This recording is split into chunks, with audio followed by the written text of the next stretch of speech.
영적 생활에서 가장 무서운 게 있다면 나 다 안다 이럴 겁니다. 나 다 안다. 여러분, 근데 하나님의 은혜를 다 알 수 있을까요? 그렇지 않습니다. 유한한 인간은 하나님의 은혜를 다 알 수가 없습니다. 여러분, 다 안다라고 생각하면 어떤 문제가 생기냐면은 신앙이 자꾸 진부해지고 감격이 사라지고 그 다음에 건조해지게 됩니다. 여러분에게 질문 드려봅니다. 여러분, 은혜라는 단어가 어떻게 다가오십니까?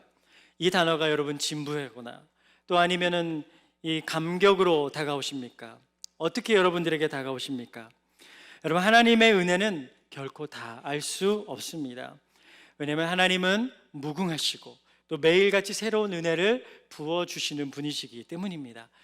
예레미야애가 3장 22절 23절에는 여호와의 인자와 긍휼이 무궁하다라고 기록되어 있고 또 이것들이 아침마다 새롭다라고 기록하고 있습니다. 여러분, 인자와 긍휼이 무궁하다, 끝이 없다라는 거예요. 여러분, 우리를 향하신 하나님의 은혜는 끝이 없습니다. 근데 그 은혜는 아침마다 새로운 거예요. 오늘 여러분 그 은혜에 감격하고 계십니까? 대답이 자, 여러분, 매일 아침마다 주님은 새로운 은혜를 부어주신다는 거예요.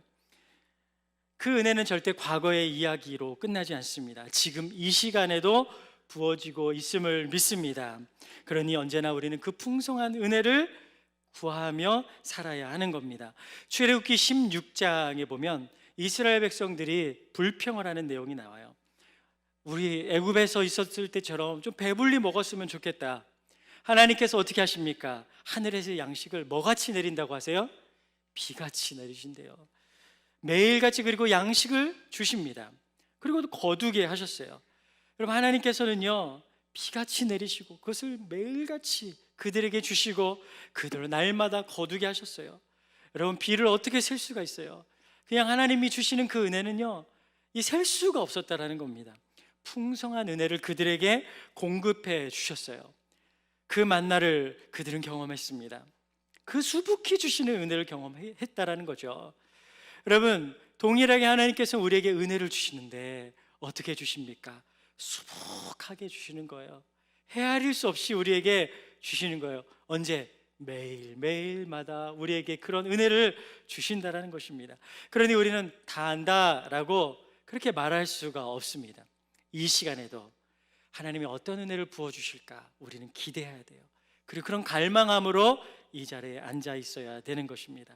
오늘 5절을 보면 주님께서 이렇게 말씀하십니다.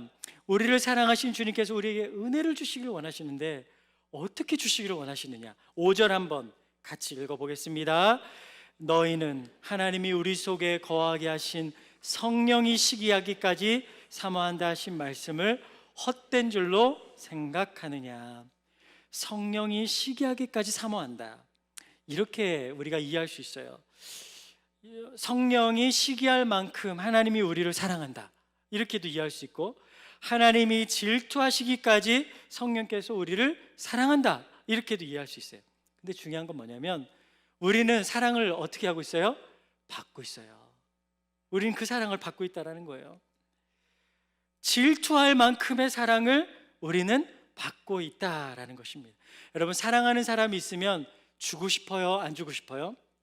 주고 싶죠. 사랑은 주는 능력이 있어요. 사랑하면 다 주고 싶어요. 여러분, 하나님이 얼마나 우리를 사랑하십니까? 다 주셨어요.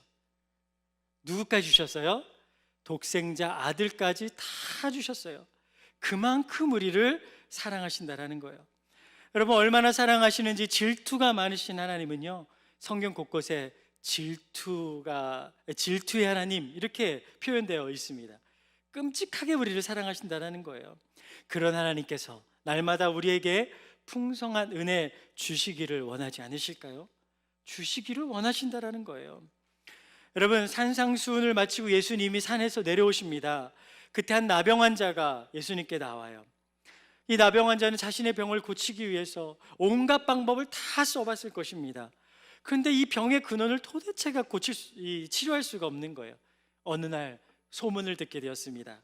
예수님은 안진뱅이도 일으키시고 눈먼 자도 눈뜨게 하시는 그런 하나님이시다라는 것을 듣고 나서 예수님께 나아가요. 그리고 예수님께 나아가서 이 나병 환자는 주님께 외칩니다. 근데 사실 이 예수님께 나아갔다, 그 무리 가운데로 나아갔다는 것은 매우 위험한 행동입니다. 왜냐하면 이 부정한 사람이기 때문에 잘못하면 돌에 맞아 죽을 수도 있어요. 그럼에도 불구하고 나아갔어요. 그리고 이렇게 얘기하죠. 주여, 원하시면 저를 깨끗하게 하실 수 있습니다.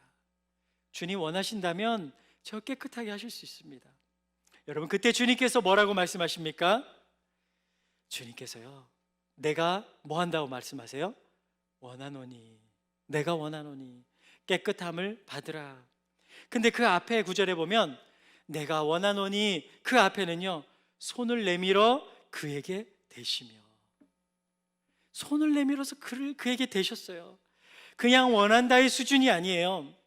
하나님, 나 좀 고쳐주세요 라고 했는데, 그래, 내가 너 고쳐줄게, 말로만 하실 수 있는 분께서 그냥 말만 하시지 않고요, 더 적극적으로 나아가서 내가 원해 하면서 만져주셨어요.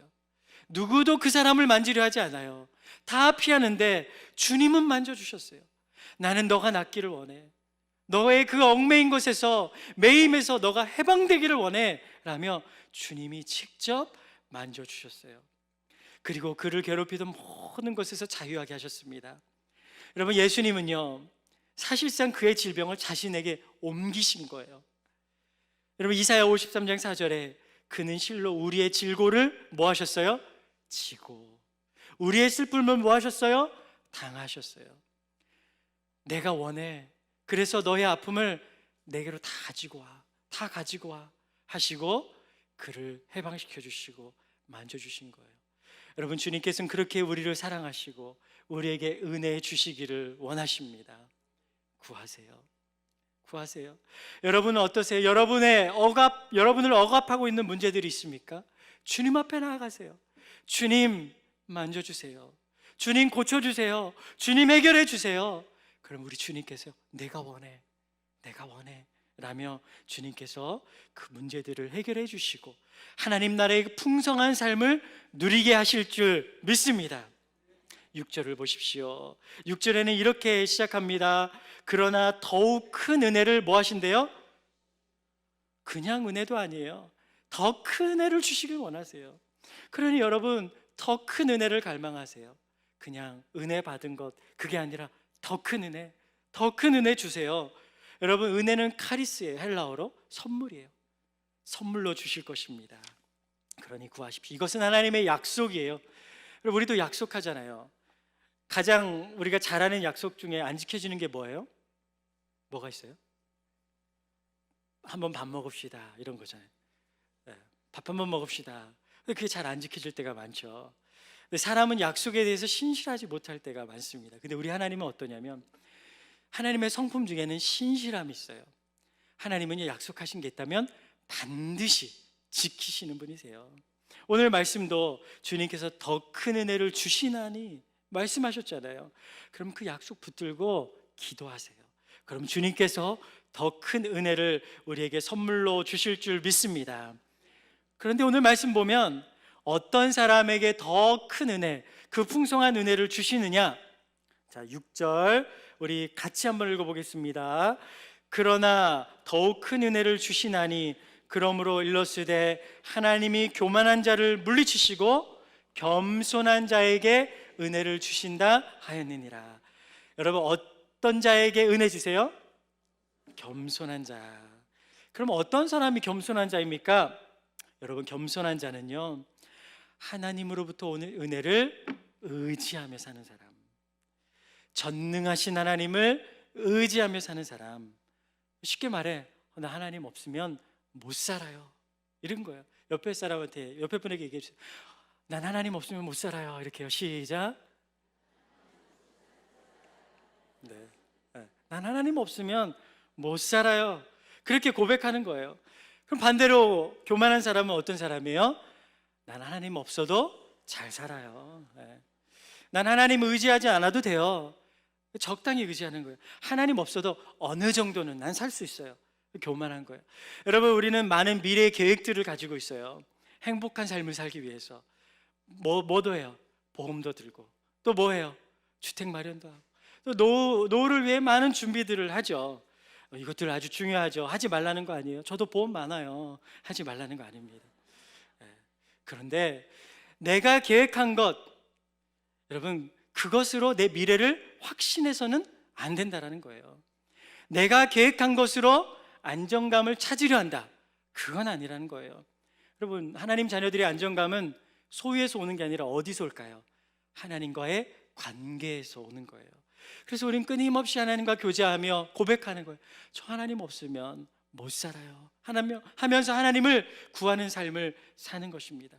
겸손한 사람은 인정해요. 무엇을 인정합니까? 나는 하나님 없이 못 살아요. 그래서 나의 피난처 대신 주님 의지해요.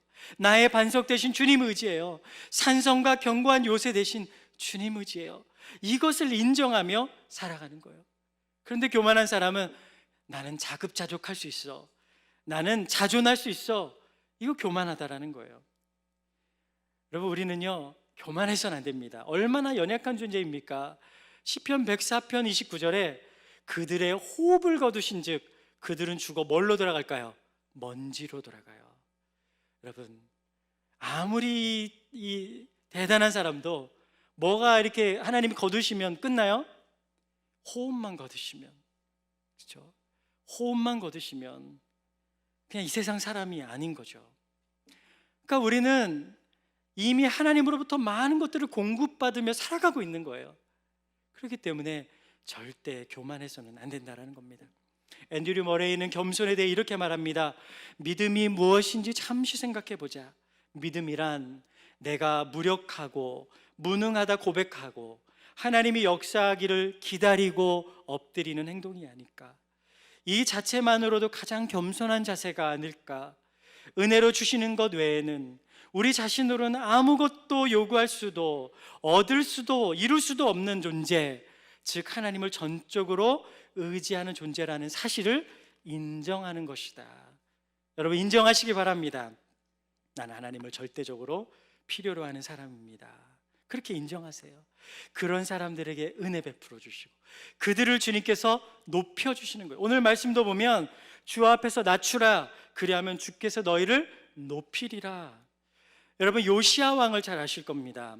요시야 왕이 왕으로 등극할 때 나라에는 우상이 가득했어요. 질투의 하나님이신 하나님께서는요 어떻게 하십니까? 우상 숭배하는 자들을 내가 다 심판해야겠다 작정하세요. 그리고 여선지자 훌다를 통해서 요시야에게 얘기합니다. 뭐라고 얘기합니까? 심판을 이제 얘기를 해요. 그러면서 이 심판을 받을 것이다 얘기하죠. 그랬더니 요시야 왕이 어떻게 반응하냐면 하나님 앞에 겸비하고 그리고 옷을 찢고 통곡합니다. 하나님 앞에 나아가 겸손히 무릎을 꿇고 회개하는 거예요. 그랬더니 하나님께서 요시야에게 은혜를 베푸세요. 그 은혜는 뭐냐면 이 재앙들을 너에 대해서는 내리지 않을 거다라는 거예요. 그런 은혜를 베푸세요. 그리고 또 하나님께서는 요시야를 높여주세요. 열왕기하 23장 25절에 보면 하나님의 평가는 무엇이냐면 요시야와 같이 마음을 다하며 뜻을 다하며 힘을 다하여 모세의 모든 율법을 따라 여호와께로 돌이킨 왕은 요시야 전에도 없었고 후에도 그와 같은 자가 없었다 하면서 겸손한 그를 높여주시는 것입니다. 겸손한 자에게 은혜 주시고 겸손한 자를 주님께서 높여주시는 줄 믿으시길 바랍니다. 여러분, 베드로전서 5장 5절에서는 겸손으로 허리를 동이라고 하세요. 그러면서 뭐라 말씀하시냐면 하나님은 교만한 자를 대적하시고 겸손한 자에게 은혜 주신대요. 교만한 자는 대적하세요. 하나님 없이 난 살 수 있어 라고 말하는 교만한 사람은 대적하세요. 여러분, 이 교만에 대해서 사전을 찾아보니 자신의 지위, 관록, 장점, 우수성 등에 대해 과도한 평가를 하는 거예요. 과도한 평가를 하는 거예요. 여러분, 교만을 나타내는 비슷한 말이 뭐가 있냐면 건방지다, 거만하다, 과시하다, 기만, 이기심, 우쭐대는 허영, 자랑이 있습니다. 여러분, 이런 것들이 교만이라는 것입니다. 그럼 마귀적인 교만이 우리의 삶의 곳곳에 숨어져 있어요. 이런 교만들은요 결국 어떻게 됩니까? 하나님을 필요하지 않다, 하나님이 필요 없다, 그렇게 인식하게 하고요. 또 이웃에 대해서도 무관심하게 돼요. 그래서 이웃의 필요에 대해서 관심이 없다라는 겁니다. 이들에게는 어떤 생각이 있냐면 성경에 보면 이러죠. 나보다 남을 뭐하라 여기가 그래요? 낮게 여기라고. 그래서 나보다 남을 더 낮게 여겨야 되는데 어떻게 여겨요? 낮게. 그렇죠. 나보다 그를 더 낮게 여겨야 되는데 저 사람은 나보다 낮은 사람, 다 낮게 여긴다라는 거예요. 교만한 사람이에요. 이런 마귀적인 교만을 우리는 경계하며 살아야 할 것입니다. 그럼 이제 말씀을 마무리합니다. 제가 질문 하나 드리겠습니다. 여러분은 요즘 무엇에 목마르십니까? 여러분의 욕망은 무엇입니까? 여러분, 하나님은 겸손한 자에게 은혜 주십니다. 겸손한 자는 하나님을 목말라 해요. 하나님이 주시는 은혜에 목말라 합니다. 왜 목말라요? 마음이 가난해요. 그 마음엔 항상 궁핍의식이 있어요. 그 마음엔 나 하나님 없으면 살 수 없어요. 하나님이 나의 전부가 되십니다. 그 마음 가운데 그런 목마름이 있다라는 거예요. 그 안에는 그런 욕망이 있다라는 거예요. 여러분, 하나님에 대한 굶주림이 있습니까? 하나님에 대한 목마름이 있습니까?